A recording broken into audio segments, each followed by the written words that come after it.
plupart, les gens sont pas a priori trop pressés. Bon, vous avez certainement vu, il y a des limites de vitesse. Je crois que c'est 35 miles ici par heure. En général, il y a beaucoup de touristes, mais il y a aussi les autochtones qui, eux, ont des fois des rendez-vous et des choses à faire et qui peuvent être pressés. Mais d'une façon générale, ça roule plutôt cool. Alors vous allez voir tous les types de voitures, certainement. Pour ceux qui ne sont jamais venus ici, eh bien, vous pouvez voir, c'est très varié. Reconnaître bien sûr des voitures comme vous les voyez dans des séries américaines ou des documentaires. Et vous voyez l'océan sur la gauche, pas sûr, l'angle de la GoPro n'est pas si grand que ça. Et je sais que vous ne voyez pas ce qui est sur mes côtés. Donc moi si je tourne la tête, eh bien, vous ne voyez pas.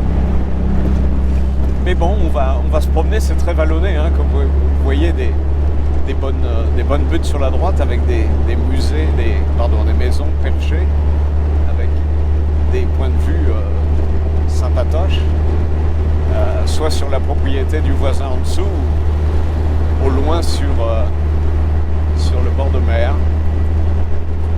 Donc cette première vidéo qui sera peut-être coupée en segments par la bonne volonté de mon hébergeur dans mon PC quand je vais télécharger cette vidéo va certainement découper en tronçons de 17 minutes comme la dernière fois pour cette vidéo vers Laguna Beach, et donc très certainement il va nous falloir de bons segments pour arriver jusqu'à ce parking de Troncas. Et donc j'arrêterai l'enregistrement de toute façon, je changerai de batterie et puis on verra au retour jusqu'où ça nous mène. En attendant, profitez mes amis. Je vais m'éloigner de ce camion en espérant que le son sera un peu meilleur. Ma première fois ici, c'était au retour, très certainement.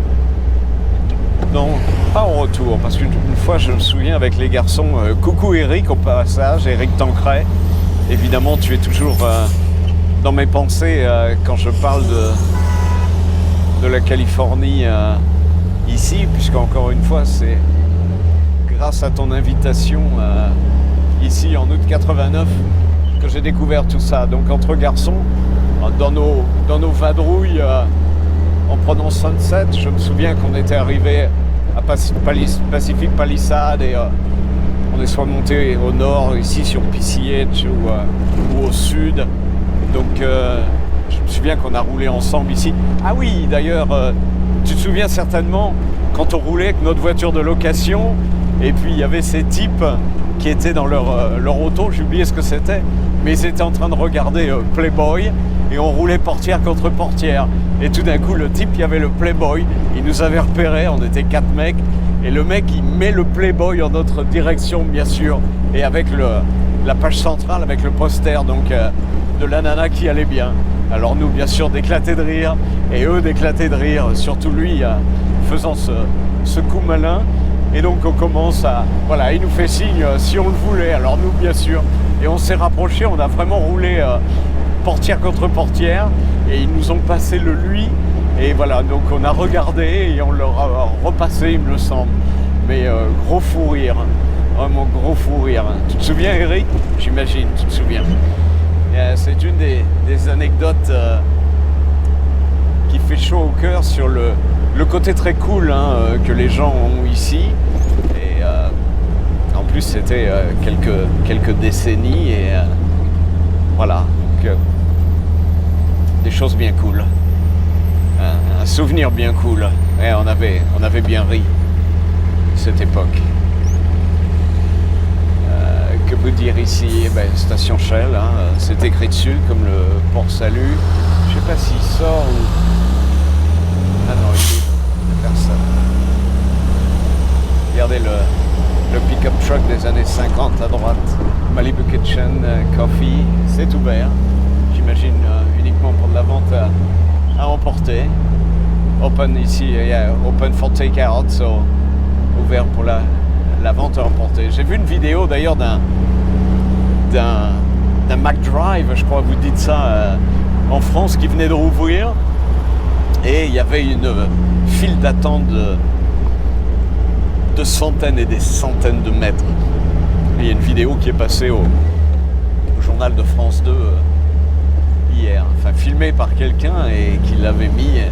Il y avait le nom de la personne d'ailleurs. Je suis allé, puisque c'était extrait d'une vidéo qui avait été déposée sur Facebook. Donc je suis allé directement sur la page Facebook et j'en ai vu plusieurs versions d'ailleurs. La personne était toute heureuse que sa vidéo avait fait les news.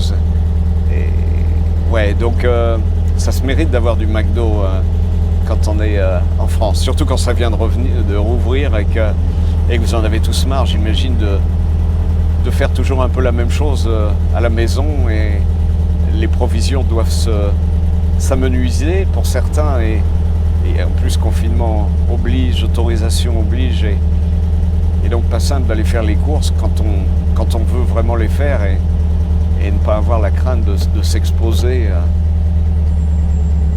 à un passage, une contamination éventuelle.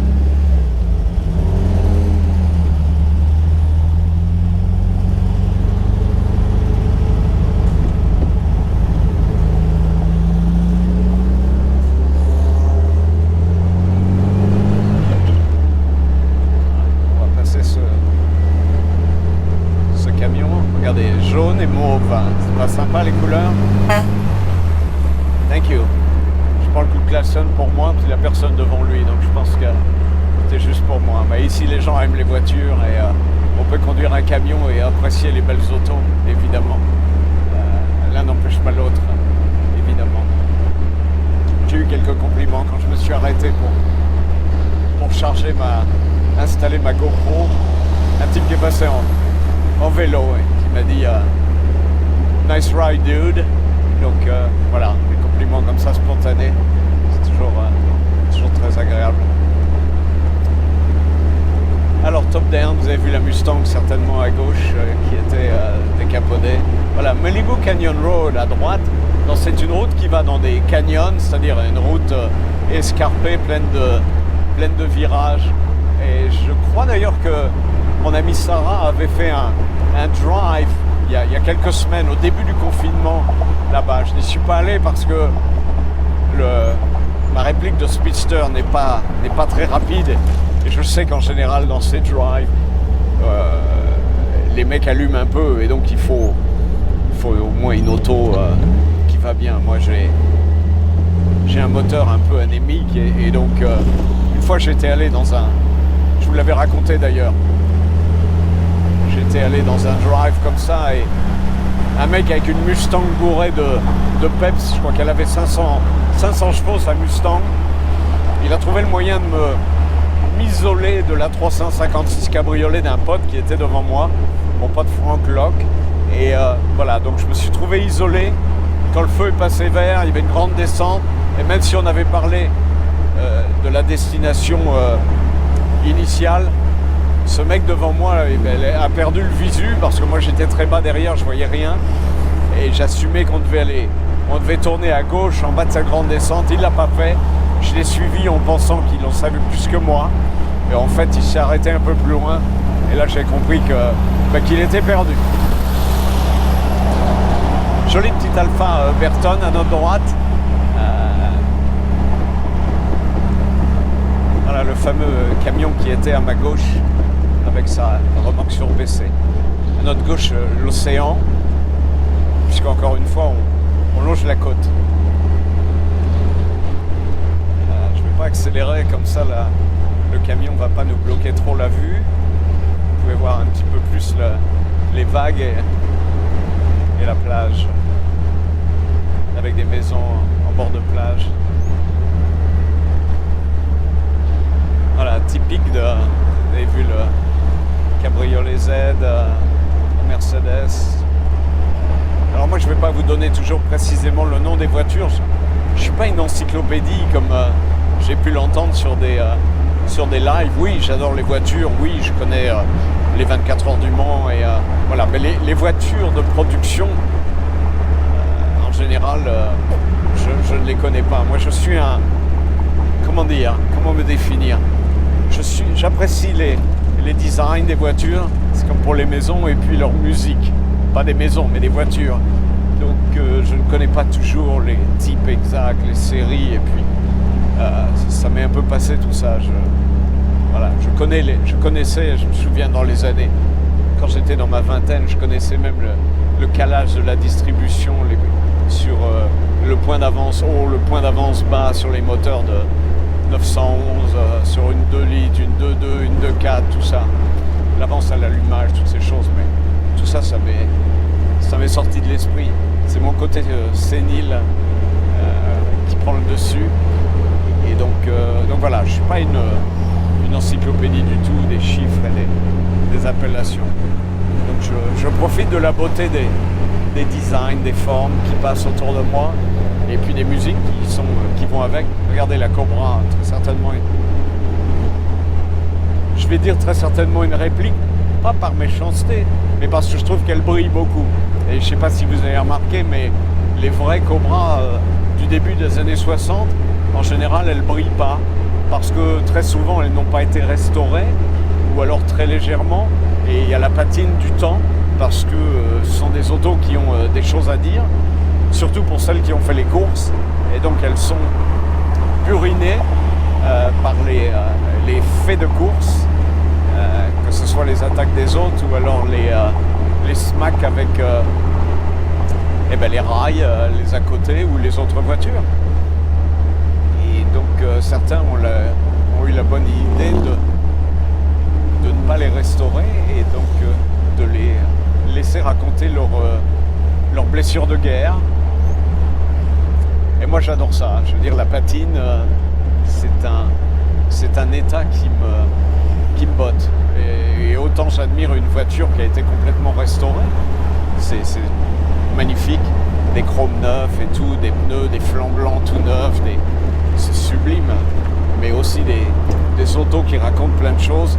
Si je vous disais que pendant je sais plus, une longue période, je ne lavais pas ma réplique donc de Speedster, et donc elle était pleine de crasse, n'ayons pas peur des mots, et certains adoraient, et certains pensaient que c'était de la patine. Il y avait un pote qui avait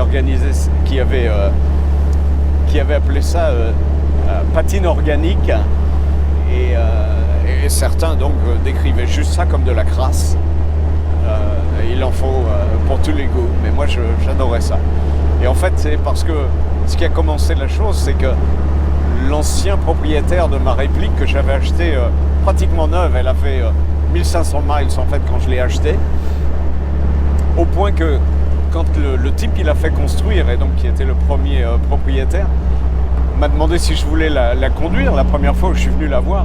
Je lui ai dit non, l'auto est neuve, qu'est-ce que vous voulez que je lui trouve de pas bien? Donc, bon, dessous, c'est une coccinelle, hein, donc je ne l'ai jamais conduite jusqu'au moment où le deal s'est fait, parce que quand je suis allé la voir, il y avait quelqu'un d'autre dessus, mais le mec qui était dessus voulait en voir une autre de la couleur qui lui convenait, une bleue. Et donc j'avais été la voir un samedi après-midi, et donc le type devait en voir une autre et revenir vers le vendeur. Mais le lundi, il n'était pas revenu vers le vendeur, et le lundi, en milieu d'après-midi, le propriétaire m'a demandé si j'étais toujours intéressé, et je lui ai dit oui bien sûr. Il m'a dit elle est à vous. Donc quelques jours après, je suis allé la chercher avec un pote qui m'a déposé, et là je suis rentré à la maison avec top down. C'était mon premier moment de bonheur avec cette réplique. Et c'était le pied instantané. Voilà, je passe à coup de voilà, je passe du coq à l'âne, et j'ai même oublié ce que je vous racontais précisément avant ça, sur le fait que je ne connais pas toutes les dénominations des autos. Ouais, c'est pas bien grave. Le ciel est toujours bleu. La route est toujours, elle monte et elle descend.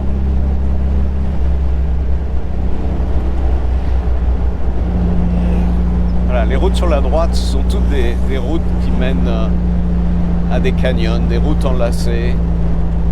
On va pas aller sur une de ces petites routes. On va, encore une fois, j'ai pas les watts pour faire ça, mais on va aller, on va faire demi-tour à ce Trancas Marketplace, qui était le cadre à nos rendez-vous mythiques de Cars and Coffee le samedi de bon matin. Moi personnellement, je ne voulais en manquer aucun. Et la raison pour laquelle je ne voulais en manquer aucun, en considérant que c'était à chaque fois ça pouvait être le dernier, c'est qu'un jour où j'y allais, en fait la veille au soir j'avais passé un coup de fil à mon pote Chad McQueen, le fils de Steve, et en fait c'était sa boîte vocale. Il m'appelle le lendemain, alors j'étais déjà en place, il était 8h30 du mat, et il me dit je rentre de voyage, j'ai eu ton message seulement là maintenant. Et je lui dis, mais est-ce que tu es familier avec venir ici? Parce qu'en fait, il a une propriété à 3 minutes de cet endroit où on va aller. Et il me dit, ouais, j'y allais très régulièrement, mais c'est pas sa résidence principale. Et il me dit, écoute, la propriétaire donc, du centre commercial où ça se passe a horreur de ce happening, de ce Cars and Coffee. Et il m'a dit, un jour ça fermera. Donc, fort de cela, je me suis juré que j'irais à chacun d'entre eux, et c'était une fois par mois, en me disant que à chaque fois ça pouvait être le dernier. Et voilà, donc j'y suis allé bien jusqu'au dernier. Et maintenant, mais on pleure tous, hein, on était tous, on était des dizaines et des dizaines avec beaucoup de gens qui n'avaient pas de place pour y aller trop tard, mais il y avait tout un tas de célébrités qui venaient. Jay Leno, il venait très régulièrement. Donc voilà, il fallait s'attendre à tout. Des autos fabuleuses. J'y ai vu plusieurs Ferrari Daytona. C'était des Miura, voilà, comme on dit ici, expect the unexpected. So